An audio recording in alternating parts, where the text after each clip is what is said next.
आपका स्वागत है। आज हम ऐसे विषय पर बात करने जा रहे हैं जिसमें कई प्रश्नों के उत्तर आपको मिलते नहीं हैं। जैसे, क्या आप अपने दर्द को भीतर से छुपाए हुए हैं जो किसी से कह नहीं सकते? क्या आपके मन में कोई ऐसा जख्म है जो बाहर से तो दिखता नहीं पर अंदर से आपको खाए जा रहा है? क्या आपका दर्द किसी तनावपूर्ण जीवन की घटना को याद करने या मौसम में बदलाव के कारण बढ़ जाता है? आपने अभी तक इन प्रकार के दर्दों को दूर करने के लिए क्या उपाय अपनाया है और ये कैसे काम कर सकता है? ये कुछ ऐसे सवाल हैं जिसका उत्तर आपको खोजना पड़ेगा और इसका उत्तर केवल एक चीज दे सकता है, उसका नाम है दर्द लेखन अर्थात पेन जर्नलिंग। आइए समझते हैं कि किस प्रकार हम अपने दर्द मुक्त जीवन में खुशहाली ला सकते हैं केवल पेन जर्नलिंग के द्वारा।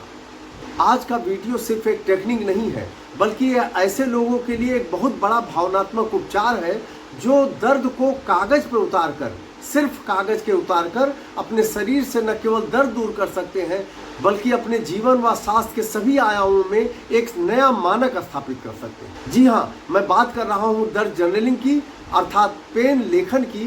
दर्द जर्नलिंग का मतलब है अपने भीतर के डर, गुस्से और भावनाओं को कागज पे उतारना। यह एक ऐसा प्लेटफॉर्म है जहां आप सुरक्षित रूप से बिना जजमेंट किए हुए अपने मन की भावों को व्यक्त कर सकते हैं, सिर्फ कागज पर। और इन भावनाओं को व्यक्त कर आप अपने अवसाद और चिंता के चक्र से बाहर निकल सकते हैं। आइए देखते हैं कि पेन जर्नलिंग की हमें जरूरत क्यों पड़ती है। वास्तव में दर्द हर मनुष्य के जीवन का एक निजी अनुभव है और प्रत्येक मनुष्य दर्द का अनुभव भिन्न भिन्न प्रकार का करता है।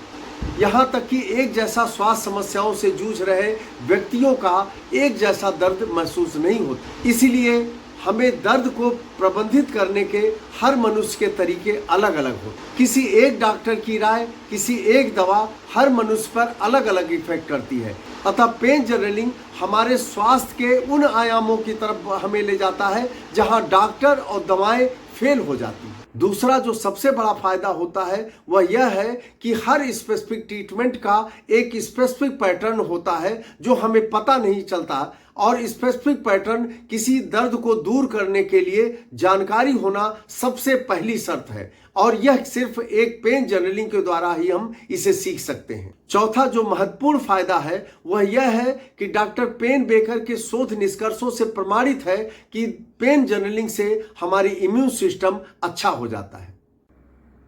इस बेनिफिट चक्र को ध्यान से देखें। जब आप दर्द जर्नलिंग स्टार्ट करते हैं तो इसका सबसे बड़ा जो इफेक्ट होता है वह यह है कि दर्द दीर्घकालीन स्मृति अर्थात लॉन्ग टर्म मेमोरी में सुधार होता है, क्योंकि ब्रेन की न्यूरोप्लास्टिसिटी कहती है जब हम लिखते हैं तो हमारी लॉन्ग टर्म मेमोरी स्ट्रांग होती है और इसके दो फायदे बढ़ते हैं। पहला, ध्यान और एकाग्रता में वृद्धि होती है और दूसरा, आपके भावनात्मक स्थिति में सुधार होता है अर्थात आपका मेंटल लेवल अच्छा हो जाता है, जिसके कारण विचारों में बेहतर संगठन उत्पन्न होता है। यह एक तरह से कॉग्निटिव बिहेवियर थेरेपी का काम करता है और आप अंततः मन स्थिति में आपके सुधार हो जाता है, जिससे आपकी मानसिक परेशानी दूर होने लगती है। शोध कहते हैं कि पेन जर्नलिंग से विचार या कार्यों पर निगरानी करने की क्षमता का विकास होता है। इसका नाम है मेटाकॉग्निशन, जिसका सीधा सा अर्थ है कि जो हम सोच रहे हैं उसके बारे में सोचना, हमारी सोच किस दिशा में जा रही है इस पर विचार करना,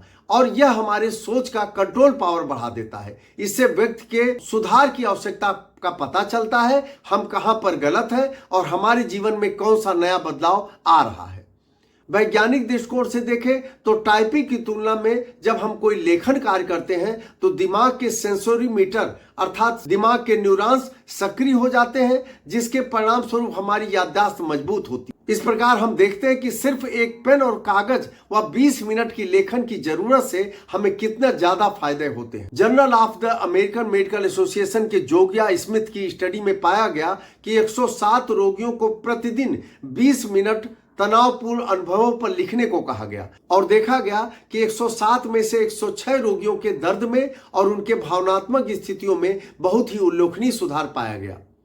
आप अकेले नहीं हैं, आइए जुड़िए इस दर्द और जीवन की वास्तविकता को समझने के लिए पेन जर्नलिंग का अभ्यास शुरू करते हैं। यहाँ पे आपको ध्यान देना है कि पेन जर्नलिंग की अभ्यास की तैयारी के लिए हमें दो काम करना है। पहला कि आपको वर्तमान में रहना है, अर्थात पास्ट में जो बीत गया, जो दर्द की पास्ट की कहानी है, उसे वर्तमान में नहीं लिखना है। सिर्फ आपको वर्तमान में रहना है। पास्ट आप जी चुके हैं, वर्तमान को जीते हुए लिखना है। खुद को आप उस जगह पर ले जाएं जहां आप विकसित हुए हैं और आगे बढ़ते रहे हैं। दूसरा है शक्तिशाली इरादे निर्धारित करना। इरादों में आपके विकल्प और जीवन के अनुभव को बदलने की शक्ति होती है और ये चुंबकीय प्रकृति के होते हैं। इसलिए यह सीखना बहुत महत्वपूर्ण है कि आपने इरादों की शक्ति का उपयोग आप कैसे करते हैं।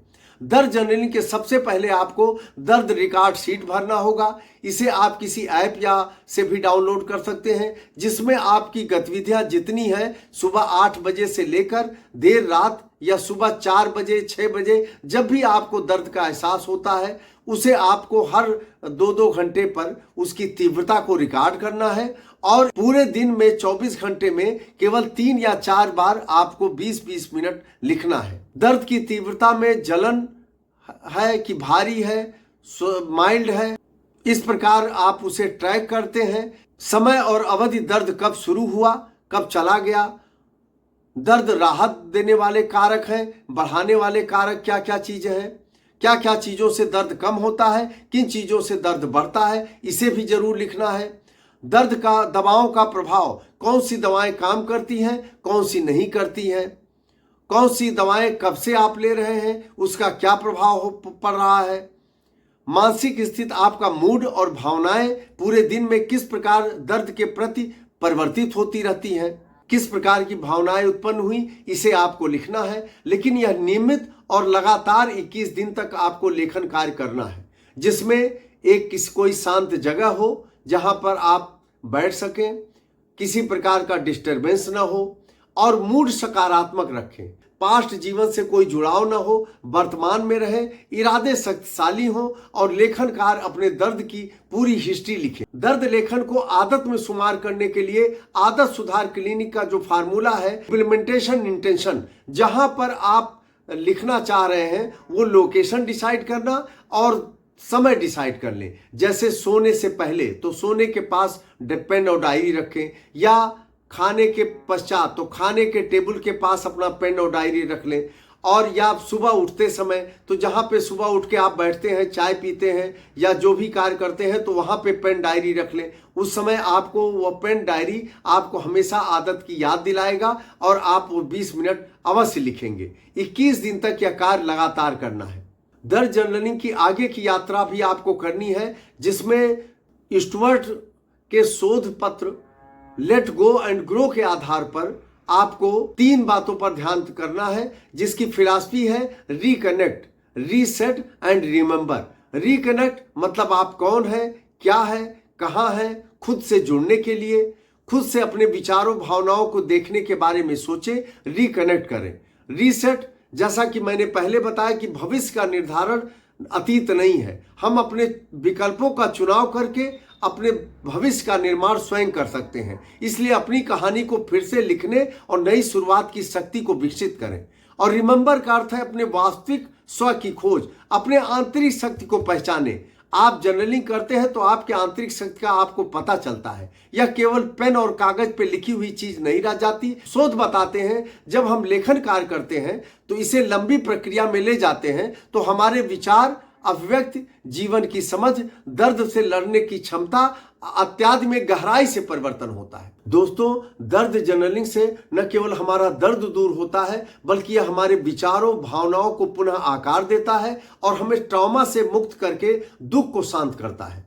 उच्च ऊर्जा वाले हीलिंग वातावरण को भी पोषित करता है, हमारे व्यक्तिगत लक्ष्यों, हमारी उपलब्धियों का समर्थन करता है, संवाद और संबंधों को बेहतर बनाता है, हमारे अंदर रचनात्मकता की शक्ति लाता है। तो दर्द लेखन एक बहुत बड़ा हमारे जीवन की पर्सनालिटी को, हमारे व्यक्तित्व को बदल सकता है और आपके लक्ष्यों को प्राप्त करने में एक बहुत बड़ा मददगार सिद्ध हो सकता है। यह हमारे स्वास्थ्य जीवन शैली के लक्ष्यों के प्रति हमें रिस्पांसिबल अर्थात जवाबदेह बनाता। इतने सारे फायदों के लिए आप दर्द जर्नलिंग को जरूर अपनाएं अपने जीवन में। आज ही से स्टार्ट कर दें और कमेंट बॉक्स में यह लिखकर बताएं कि आज आपने दर्द जर्नलिंग का कार्य कितने बजे स्टार्ट किया।